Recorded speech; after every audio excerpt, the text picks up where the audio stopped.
Bonjour. Alors dans cette vidéo, on va regarder comment on obtient les éléments différentiels, le vecteur déplacement élémentaire en coordonnées cartésiennes, cylindriques et sphériques, euh, ainsi que les éléments de surface et de volume élémentaires qui vous serviront pour les calculs d'intégrale, donc dans le thème 2 concernant les repérages spatial et les systèmes de coordonnées. Donc, on va d'abord commencer par les coordonnées cartésiennes. Donc si je définis un point M de coordonnées x, y dans un repère cartésien, je peux faire la projection orthogonale H de ce point M dans le plan XY, de coordonnées x, y, 0. Et ce que je vais faire, c'est que je vais regarder ce qui se passe si je fais des petits déplacements de ce point M dans les trois directions de l'espace, des petits déplacements infinitésimaux. Si je passe du point M de coordonnées, c'est à peu près comme ça, hop, c'est Y, X, et la coordonnée. Donc ce que je vais faire, c'est que je vais faire des petits déplacements dans les trois directions. Je vais passer de X à X plus delta X, Y à Y plus delta Y, de sorte à ce que mon point H, j'ai un nouveau point qu'on va appeler H', qui va se retrouver ici. Donc H' va avoir pour coordonnées X plus delta X, Y plus delta Y, 0. Et je vais faire la même chose avec un petit déplacement dans la direction Z. Donc, si mon point, hop, je monte de la hauteur H, ici je vais me déplacer d'une petite quantité dans la direction Z dz, et définir ce point M' qui aura pour coordonnées X plus delta X, Y plus delta Y, et Z plus delta Z.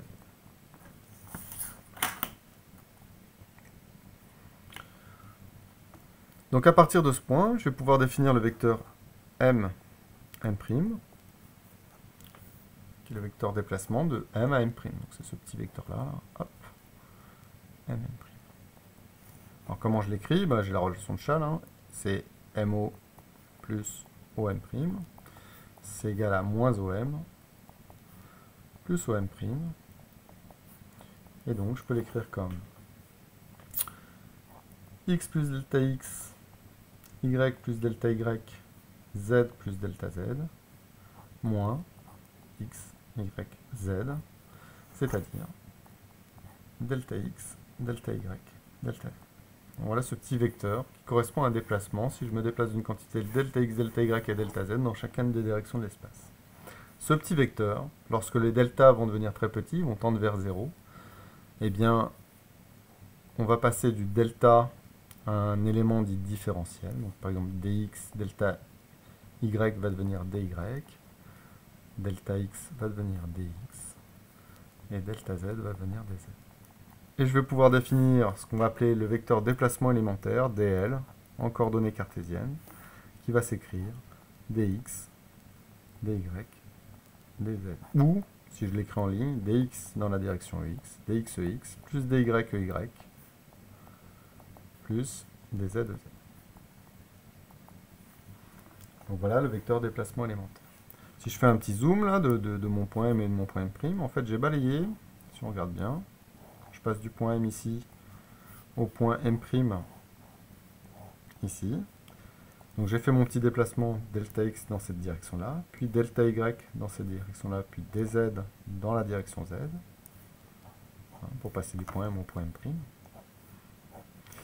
Et donc du coup j'ai balayé un petit cube. Et à partir de ce petit cube, je vais pouvoir définir des éléments de surface et de volume élémentaire. Donc les éléments de surface, j'en ai trois. J'ai cette surface-là, donc dans la direction x et dans la direction z, qu'on va appeler ds xz ou dsy au choix, égale dx dz. C'est la surface de ce petit carré. Ds xy ou ds z qui va s'écrire dx dy.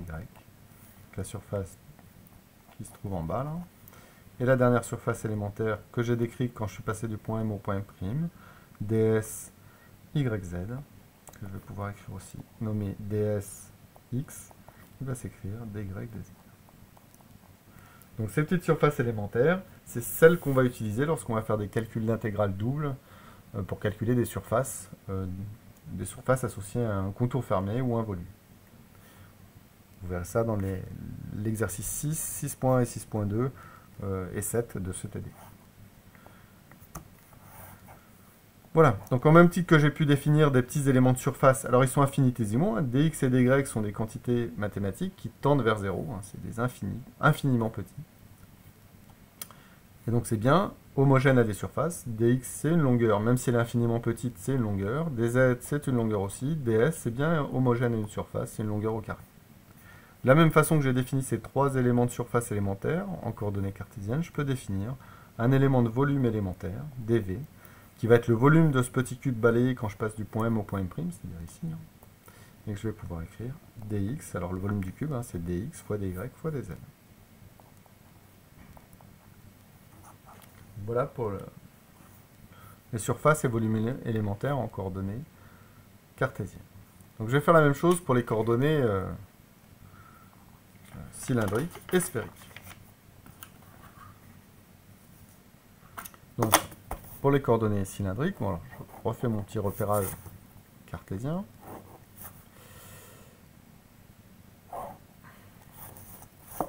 Et on a toujours notre point M ici, là, de coordonnées le point H, x, y, 0, le point M de coordonnées x, y, z, et les coordonnées cylindriques définies par ρ, l'angle φ par rapport à l'axe des x, donc par rapport à mon EX, EZ,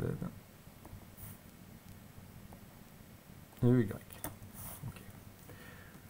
J'aurais pas dû mettre le H ici, il va nous embêter. C'est pas grave, je l'enlève ici. Donc,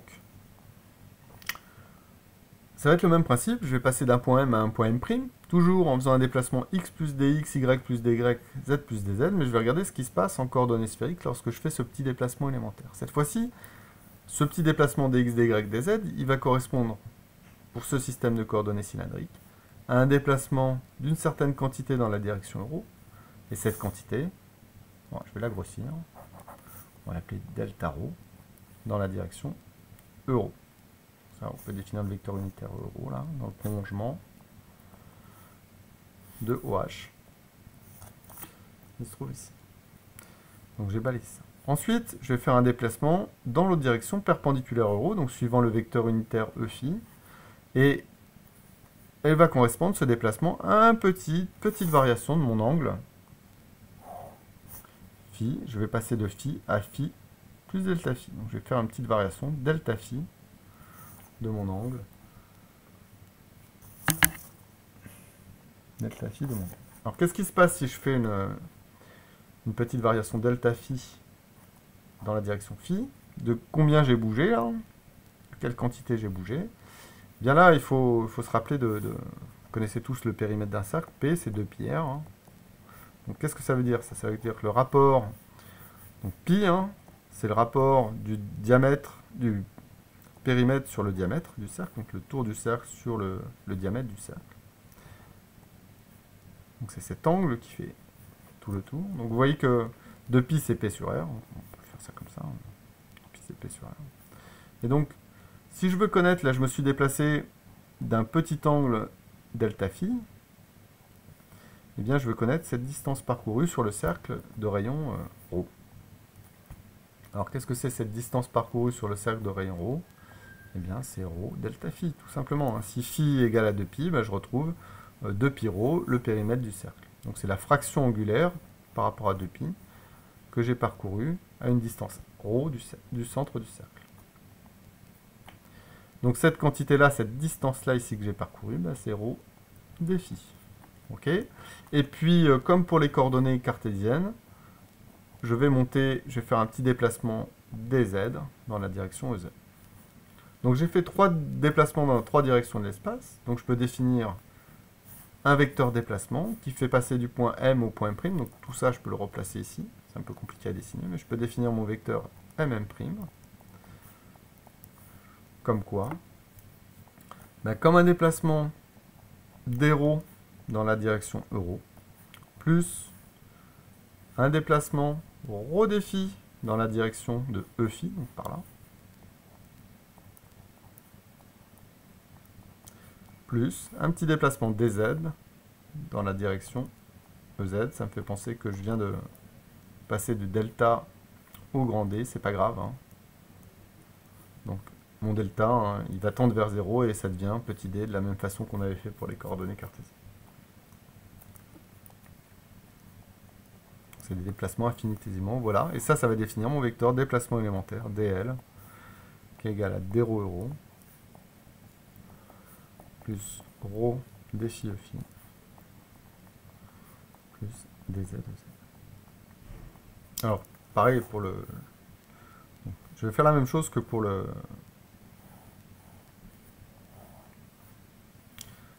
coordonnées cartésiennes. Donc là, je dessine le petit cube au niveau du point M. Donc au point M, je passe à un point M'. Je me suis déplacé de... Alors, là c'est plutôt comme ça, tac, tac, tac. Donc je me suis déplacé de d rho dans la direction, donc ça c'était euro. Je remets là.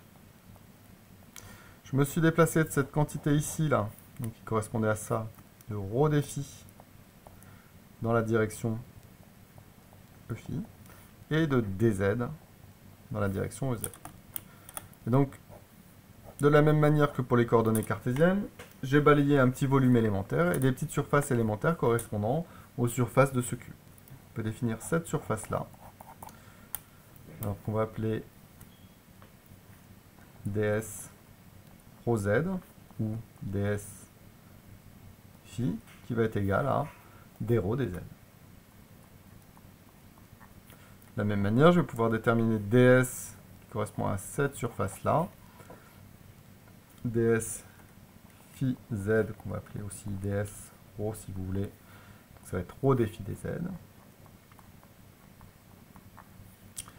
Et ma petite surface, qui correspond à la surface du bas, là, que je retrouve en haut d'ailleurs, qui est d rho, rho d phi, donc on va appeler ds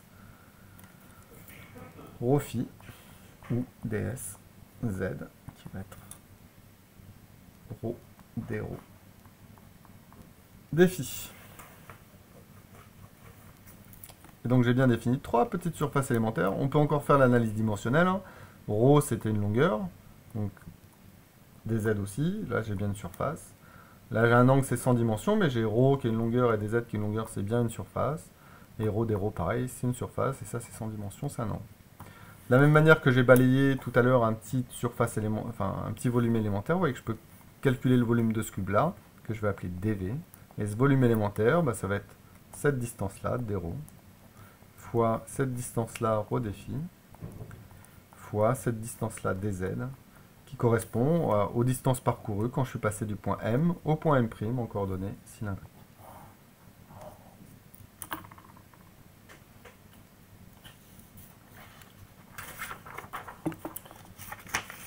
Donc on va faire la même chose pour les coordonnées sphériques. Donc, je rappelle, coordonnées sphériques. Je redessine encore une fois mon point M. La projection orthogonale.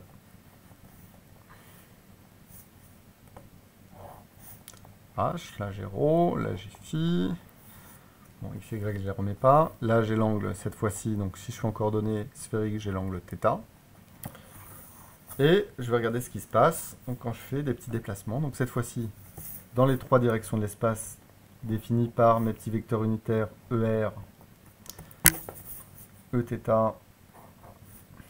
voilà, simplement Eθ et Eφ, qui est le même que le Φ des coordonnées cylindriques, que je peux reporter ici, mais sur le dessin, c'est pas très beau. Et donc je vais regarder ce qui se passe. Donc si je fais un petit déplacement dφ par là, un petit déplacement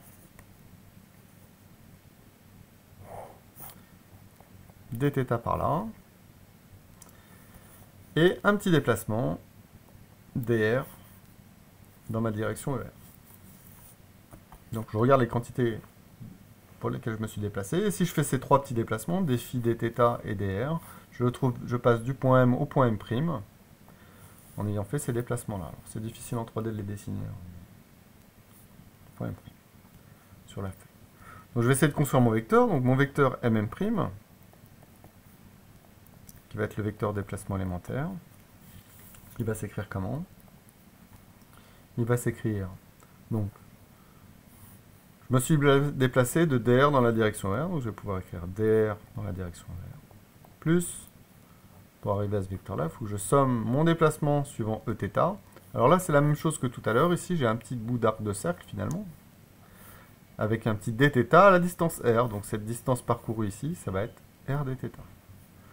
Donc j'ai parcouru r dθ dans la direction Eθ, plus, eh bien, le petit déplacement dans la direction Φ, qui s'écrit ρ dφ dans la direction Φ, c'est le même déplacement élémentaire qu'on a fait en coordonnées, cylindriques. Voilà, j'ai presque fini. Pour retrouver ces vecteurs déplacement élémentaire, il suffit juste d'exprimer ρ en coordonnées sphériques. Alors je vous rappelle ρ. On le retrouve ici. Et donc dans ce triangle rectangle-là, hein, ρ c'était le même que celui-là, on le retrouve ici par projection orthogonale. Et donc il y a une relation entre R et ρ. En fait, j'ai sinus θ égale l'opposé ρ sur R. Et donc je peux remplacer ρ par R sinus θ. Du coup ici, mon déplacement élémentaire dl, ça va être drER plus R dθ Eθ plus R sinus θ dφ Eφ.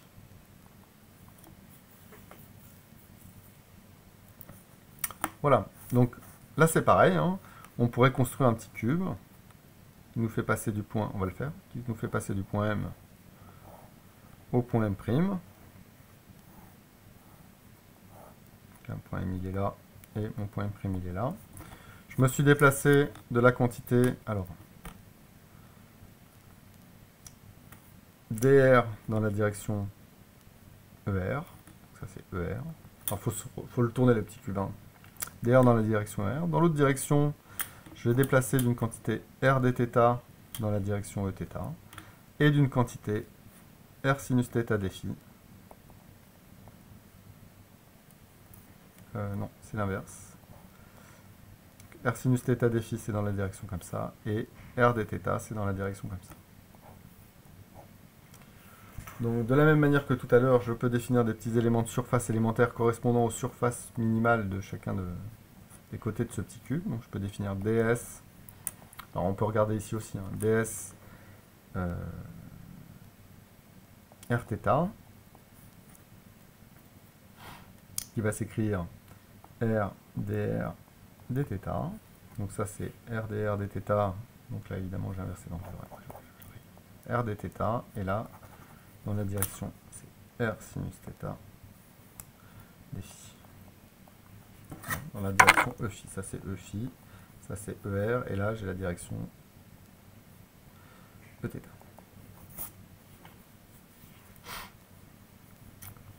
Voilà, donc r dr dθ. Je peux définir un ds rφ qui va s'écrire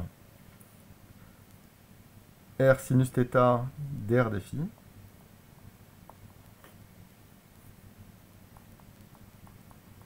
Et enfin, une dernière surface élémentaire, ds, voilà, quel il manque, θ phi, qui va être R2 sinus θ dθ dφ. Voilà les trois surfaces qui correspondent à chacune des trois surfaces possibles du côté de mon petit. À partir de ces surfaces-là, on peut vérifier les dimensions. Là. R carré, ok, c'est une longueur au carré. Tout ça, c'est des angles, ça n'a pas de dimension. R fois R, c'est bien une longueur au carré. R fois R, c'est bien une longueur au carré. On ne s'est pas trompé du point de vue dimension. Donc grâce à ça, j'ai mes surfaces élémentaires. Je peux également définir un volume élémentaire. Quel est le volume de ce petit cube? Si je fais un déplacement dr dans la direction ER, R dθ dans la direction Eθ et R sinus θ dφ dans la direction Φ, le petit volume que j'ai balayé, bah, ça sera R2 sinus θ dr dθ dφ. Et donc quand je vais calculer des volumes en coordonnées sphériques, c'est ce petit élément de volume que je vais assommer sur l'ensemble du volume entouré par la surface dont je veux calculer le volume. Voilà pour les déplacements élémentaires et les éléments de surface et de volume en coordonnées sphériques.